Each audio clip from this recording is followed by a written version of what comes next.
Alright guys, so welcome back sa ating course, How to Become a Virtual Assistant. Today we're gonna be talking about part 4. So ito yung introduction natin guys. So welcome to part 4.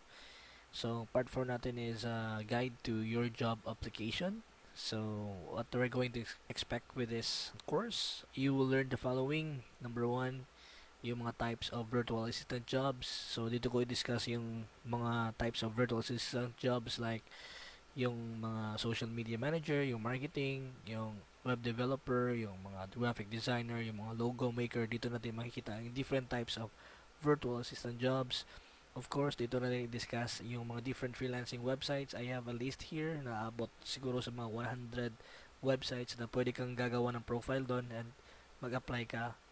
Ang dami talaga dyan. Next is i-discuss ko rin kung paano, how are you going to rate yourself, and of course i-discuss ko rin how to apply for jobs. Bibigyan din ako ng example dyan, and ano bang dapat natin gawin sa before the interview, and what are we going to do during the interview, and of course yung mga post interview preparation natin.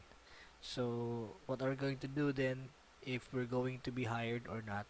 Sa part 4 natin, ito yung i-expect natin na mali-learn natin. So, be sure to stick around and see you on the next videos.